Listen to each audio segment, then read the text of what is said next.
So when I was searching today about like how to talk about being witness, uh, it was suddenly like impossible to think that whatever thoughts were coming in the mind, they should have some kind of backing behind them that okay, they are true. So I was searching and then I found this Ashtavak Geeta. Before also I have read it uh, m- uh, one time. And I went to Ashtavak Geeta and I remember that there were the shlokas, which shlokas used to describe about this kind of being the Sakshi bhav, being the one who is just witnessing things. Okay. So first, let me talk about Ashtavak. Who is Ashtavak? So Ashtavak was one of the saint, and he was the son of Rishi Khadod, and his mom was Sujata, and his maternal grandfather was Aruni. Aruni was one of the rishi who has written Vedas. And his school was, Aruni's school was in the ancient northern India, which is now known as like Mithila, the place where the Sita was born, that place. So he had a school there, and from that school, he married his daughter to one of his student. Even the daughter was also student of the same school, so she was also one who knew about the Vedas. And then the son was born. The son was Ashtavak. So they say that his dad was practicing when he was in the womb of the mom, and he was correcting his dad from the womb. They say that. I don't know how much it is true. And so the dad told him that, cursed him that you are correcting me. You should be like get crooked, like your body should be become paralyzed or something from eight sides. So that's why he's called Ashtavakra, like eight. He was vakra from eight sides. He was not. His body was not straight. It was like. Uh, from eight side it was like the formation was like very bad. He was not able to walk, he was not able to do many things. So Ashtavakra was one of the great saint. Whenever we talk about these kind of things of being witness or being having the sakshi bhav, so he used to live, the king of Mithila was Raja Janak. The Janak is the dad of Sita. So there are many stories of Raja Janak and Ashtavakra talking together. And their stories are like which have like pure Advait, they reflect pure oneness, and there's so many things to learn from him. So normally we do Krishna Gita. Everybody knows about the Krishna's Gita, but there are many Gita. There Bhrigu Gita, there is Ashtavakra Gita, many Gitas are there. So they say that this Ashtavakra Gita is more tough to understand. The Krishna Gita is very polite. He's politely telling to Arjun. But Ashtavakra Gita is like, it's like a bullet coming out of the mouth. Straightforward. Okay, do this, do that, and that's it. So no story, nothing. But so Raja Janak was the most powerful man, right? He was the king. What all he had? He had power, he had prosperity, money, all kind of luxuries, palace, and everything. He was a person who was very successful and he was very dharmic. He has a lot of knowledge, but then also Raja Janak used to feel from inside that something is missing. Okay, always there was a thought that something is missing. And it happened to many people. The people who are very successful from outside, sometimes they have a very big void inside them. There is empty space. They don't know why this empty space is there. That's why big businessmen, after earning everything and big thing, they go and they live in some ashram after that, because they have everything and then also they are not happy. So, Radha Janak, to find the answer that what happened, why he feels so empty from inside, he used to have debate competition in his court all the time. So in one of the court, Ashtavakra came, and he came and he started question answer. There is a big story behind that. We'll not go into the story. We'll be fixed to the topic which we have to discuss. So when you look at his body, from eight side, his body was almost broken or crooked. Okay, he was not even able to walk properly. So from outside, what the image comes? From the outside, the image come that it is entirely destroyed. The function of the body is not good. This kind of thing comes from the outside. But from inside, what it shows? It shows a firm consciousness. How do we relate? We look at the body, right? For someone being spiritually high, we look at their face and see that, oh, their skin is shining or not, they look calm or not, or their body is yogic or not. We try to look at the body. But Ashtavakra body was totally damaged. But then also his consciousness was very firm inside. So we can see two opposite things here. One thing is that the body is totally broken, so outside is damaged. The inside is very firm. And they both are facing each other.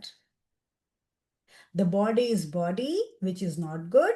The consciousness is consciousness, which is very firm. And it is like the most dramatic thing which you can think. Mostly, if there is a problem in the body, if the body hurt, or if you are not good looking, or any kind of thing happens in your body, it's very hard for a person to become firm in the consciousness. It's very hard for a person to become enlightened, because all the time people's mind will be in the body, that okay, my body is not good. So, same way, there is no comparison between dispassion and luxuries. Okay? Why? If you are having a dispassion, then luxuries cannot connect you, cannot fulfill you. So, there is no comparison between dispassion and luxuries. Dispassion means what? Slowly going towards the sannyas. Right, from inside, if you don't want thing from inside for to the your being, if outside things doesn't attract, then what will happen? All the luxuries are like, there is no comparison. Like, you cannot compare that luxuries will attract you, or they will create any bondage around you.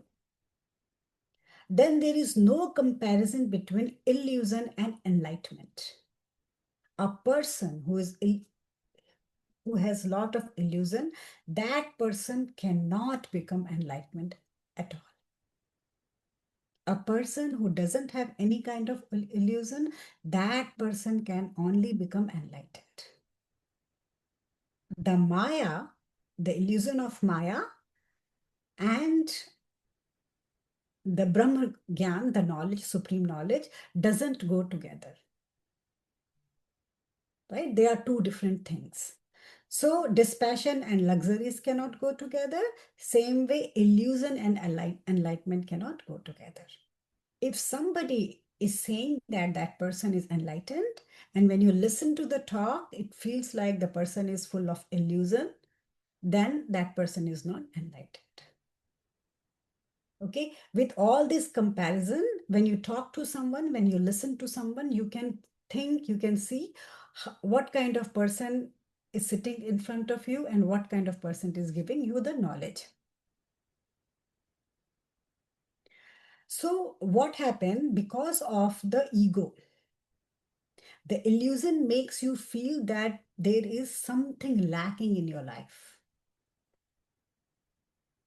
There is the ego, the I inside us, the I tendency, the identity. That thing always make you feel that there is something lacking. Doesn't matter whatever you have. The person who are in the illusion, the person who go towards the luxuries of life, they are never happy because there will be some lacking all the time. If they have 5 houses, they will be looking for the sixth house. If they have 10 cars, they will be wishing for 10 more cars. Right? So there is no boundary. There is nothing which can say that, okay, this much money I will have and I will become very happy. Right? There is nothing like that.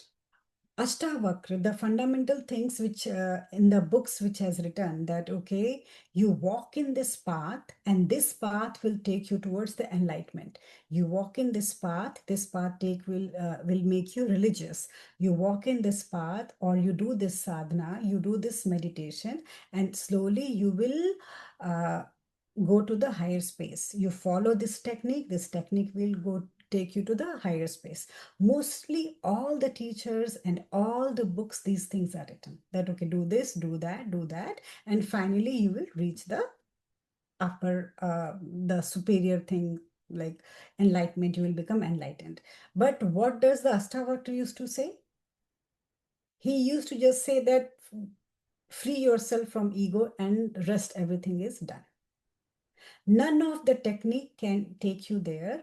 Only if you free yourself from your ego, then you will reach in a second. You don't have to do anything, right? Every time we are doing something, some good thing to reach there, to reach to the higher space, right? And what we call it like journey. My journey is meditation. My journey is puja. I go to temple. I do lot of charity. I do lot of donation. These are all the path. But Ashtavakra said that none of the techniques, none of the things will kill your ego. Till the ego is there, you will never become enlightened. So his focus was on the ego, to how to then he used to, another statement Astavakra used to say that the nirvana, the liberation which you are looking for everywhere, that how will I get it? That is the biggest bondage. There is nothing called nirvana. There is nothing called liberation. Why are you looking for it? So we'll see. There is one of the shloka. I'm not going to read the shloka. I'll start with the meaning of the shloka. So Raja Janak asked Ashtavakra that how can I get free? How can I get nirvana? How can I get into the vairagya? So vairagya is needed. Dispassion is needed to go towards the spiritual path. If you are liking everything, everything makes you happy, then it's very hard to walk on the spiritual path. For walking on the spiritual path, there should be vairagya, dispassion inside you. So when you look at the king, right, the king is asking this question. So how are the king? The king are like very strong, right? They want to do things in very structured way, that okay, this is the way you walk on this path and you will get something. So he thought that the Ashtavakra will tell him some new technique, that okay, you do this technique and one day you will become free, you will reach the nirvana, you will do something, like you will become enlightened. But Astavak was one who used to work very differently. He did not give Janak any technique. He said, none of the techniques are needed. Why none of the techniques are needed? Because any of the techniques give more and more um, ego. So he said, because the techniques makes you egoistic, that's why I am not going to give you any kind of technique. Now, break this thing and see how our techniques give us ego, right? Many times we say that if we are doing some technique, like if you're doing meditation or you're chanting something or doing something, we get attached so much to that thing that it creates a parallel ego inside us, right? The people who are religious, the people who do something, and the people who doesn't do anything, if you compare both of them, you will see that the people who are doing, they have lot of ego inside them. You can see their ego all the time, right? So he said that if I give you a technique, you will become more egoistic. I don't want your ego to become more bigger.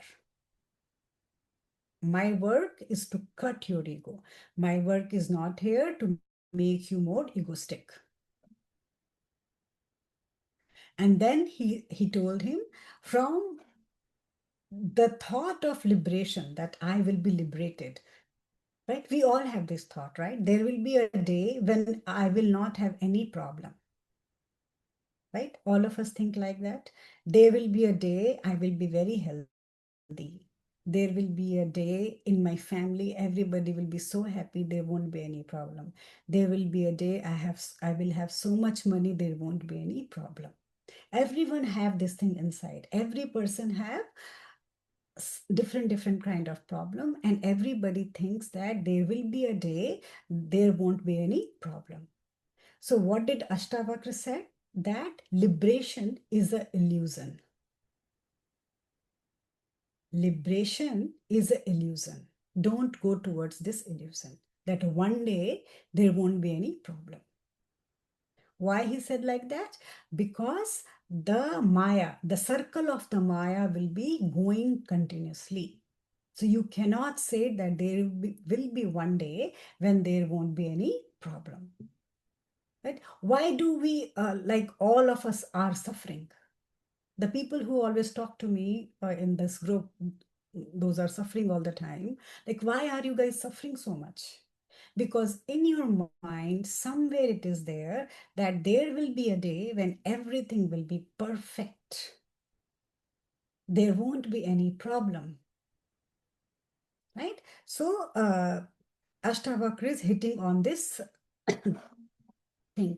So, what he is doing, he is not trying to break, slowly break Janak. He's going to put a hammer on his head now, like not the physical hammer, the hammer of the words. Like, okay, in one shot, he's trying to break the Ashtavakra. First thing, what he said, if you guys have pen and paper, write it. Okay. So, first thing he said, that what do you think about yourself? What are you? Can somebody answer me? What are you? Who are you? What do you think about yourself? Like, if somebody will ask you, who are you? What will be the answer? Anyone? A normal human being. Okay. Go more deeper, Kancha. How do you can Mm, say that I'm a human being? Like, what is the reason to say I'm a human being? From where did you get a certificate that you are a human being? Anyone? Try? Vandana? I would say I am a soul to do some karma Okay, you karma. But who told karma? Like, where did the karma comes? because I am different from what I am supposed to be. I exist beyond the God Himself, or beyond the, I guess, the superior. Yeah, That it's a different. means, so I would say, the reason why, I mean, karma might not be the right word. I am here for a purpose. You can say it that way, because I exist by myself rather than being part of the God Himself. Okay, these are big answer. Very small answer he gives. I'll tell you his answer. Okay. What a small answer he gave. So his small answer was, you are just a bunch of thoughts in your mind. Who are you? Just bunch of thoughts. Like she said, I'm a human being. From who confirmed you're a human being? Because you are a human being. Who said that you are a human being? From inside it came. There is a thought that I'm a human being. Who said that I'm doing the karma and I have a special purpose? That is a thought inside you which says that you are doing the karma and you have a special purpose. So according to Ashtravak, what are we? Bunch of thoughts. Right? If somebody says God, God, God to you, one day you will start thinking, oh, I am God. Maybe I am the God. So what is the God here? For a person, it's a thought. Right? That's why when we talk to small kids and what we say that we should talk to them nicely, we should not use bad words, because whatever bad thing you tell them, that will become their identity. So what is I here? Bunch of thoughts. If you guys are writing, just write it down. I is the bunch of thoughts. Then he said, it's nothing related to spirituality. Okay, this is all psychology. Now you must be thinking from ancient India, ancient times, how a person, a rishi is talking that, okay, don't take yourself to the spirituality. It's just a psychological thing. That what are you? You are a bunch of thoughts. So it's a psychological thing, he said. Like it's written in his thing that it's a psychological thing. It's nothing related to spirituality. Okay, so this was the one thing. And this answer is not for one person, it's for everyone. Like if all of you who all are sitting here, everyone have their thing in their mind. Right? You think something about yourself and you think that, okay, I am this person. And you represent yourself the same way.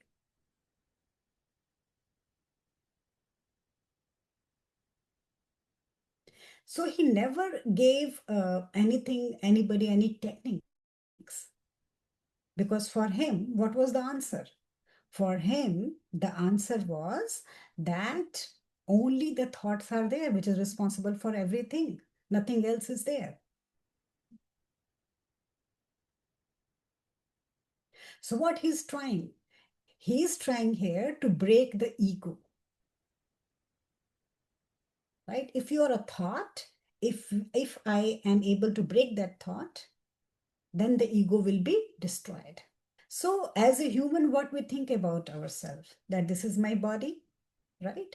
Then I have a mind, then I do karma, then I have knowledge, and I'm looking for liberation. Right? This is the way we think about our body, that this is the all things in everybody's mind, that okay, this is all the thing I am doing.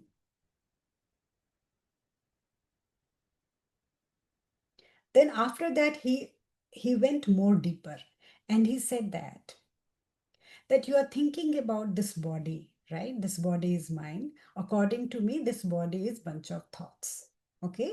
And which is psychological, which is not anything related to spirituality.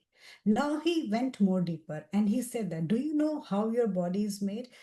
Now, can anybody will answer me? Like, can anybody can answer me how the body is made? It's very easy. 5 elements. 5 elements. The body is only made of 5 elements. And when we die, what happens? We go to They go back to the five, earth, right? So the body concept got clear. The body is only made of 5 elements. The moment we die, we go into the 5 element. The earth part goes into the earth, the water part goes into the water, some part the fire burns, the air goes into the air, and the ether inside us goes into the sky. So 5 element made my body, and the moment I am like I don't use my body or my body is destroyed, everything goes into 5 element. Okay. So if we look to the body, it's easy to witness body, right? We can witness our body. that, okay, this is my body, and this body was made with the 5 elements. One day, this body will get burned or buried, whatever, and it will again go back to the 5 element. Who am I here? I am the one who is witnessing the body coming and body going. But who I am the eternal one. I am not the body. Right? What did Gita said? That I am the eternal one. The forms comes and forms goes. The forms comes and the forms goes. Nothing is going to happen to me. So he said, if we can witness like that, that the body came and the body is going and something is happening to the body, if my body is sick, then my body is sick. I am not sick. Right?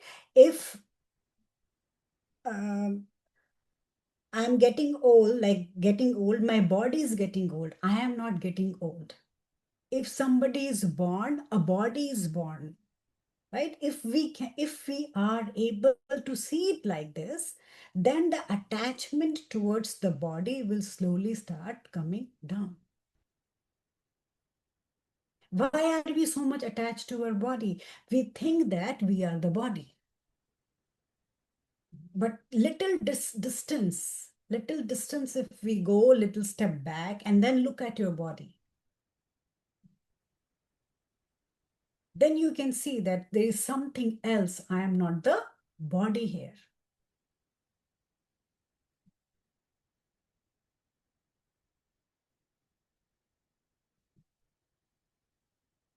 So what does the body is used to? The body is used to special treatment, right? The body is like, the body has a lot of ego inside it. The moment I said you and your body are two different things, just witness your body, what happens? The ego that I was the body start breaking here. It looks like a very simple thing. You will think in your mind, oh, I knew that the body is made of 5 elements. Yeah, it's very simple, very basic thing that body is made of 5 elements. But if the body is made of 5 elements, and right now, if I ask you to step back from your body and look at your body, what do you see? Are you attached to your body that much?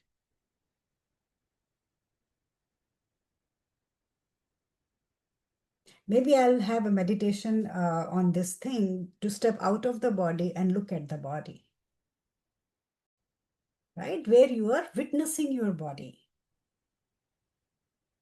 So he said very small thing. That's 5 element went into the 5 element. It is nothing related to you. Doesn't matter you are beautiful, doesn't matter you look good, doesn't matter how much money you are, doesn't matter how much strong you are, doesn't matter how weak you are, how ugly you are, it doesn't even matter. It's a two different thing. You are somebody else and the body is totally somebody else. Now, a very common question comes, right? The question comes here, okay, if I believe that I am not the body, then why does my body hurt? And why do I feel the pain? And if somebody touches me, why do I feel the touch? Right? This is the common question comes. That if we talk on this philosophy that 5 elements made the body, then why do I suffer with the pain? Why do I have hunger? Why do somebody touches me, I feel the touch? Right? So now we have to go more deeper here. Okay. Now comes the subject and object. I am what? I am the subject. My body is what? The object. If I am seeing something, if I am witnessing something, right? If I am seeing something, if I am witnessing something, then that thing cannot be me. Look, this is my hand, right? I can see my hand. If I can see my hand, it means this hand is not me. Then what is me here? Me is something which is beneath, inside. We just witness the body, witness everything. So in Hindi, they say that there is a line in Hindi that drishya or drishta ek nahi ho sakta. Means the scenery and the person who is seeing it cannot be one. Just imagine in your brain, okay? Imagine in your mind that the scenery and the person who is seeing the scenery cannot be one. My hand, I am seeing my hand, I cannot be one with my hand. There is something inside me which is constant seeing. Can my hand see? If my hand is me, can my hand see?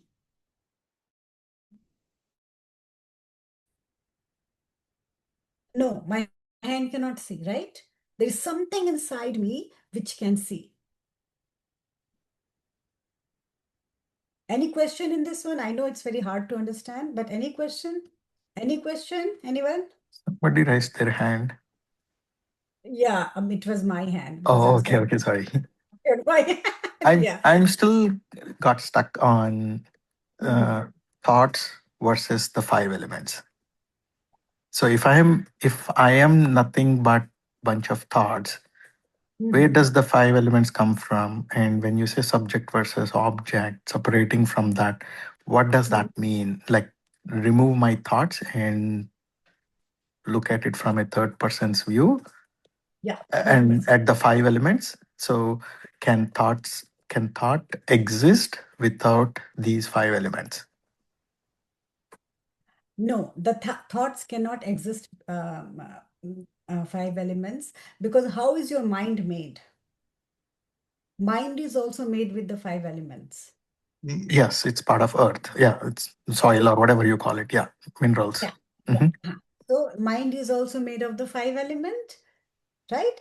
Hmm. So five element is not me. So any thoughts which appears in this five element is not me. Okay.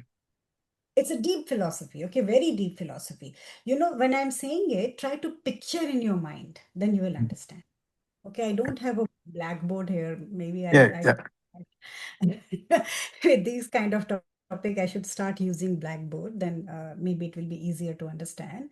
Just picture inside your mind. Okay, what I am, bunch of thoughts. Those thoughts are not spiritual. Those thoughts are psychological. Okay, why they are psychological? Because they appear in my mind. My mind is made of five element. Hmm? My mind is nothing spiritual, right? My mind is not the consciousness. Okay, let's see like that. My mind is not the consciousness. My mind is the part of the five element.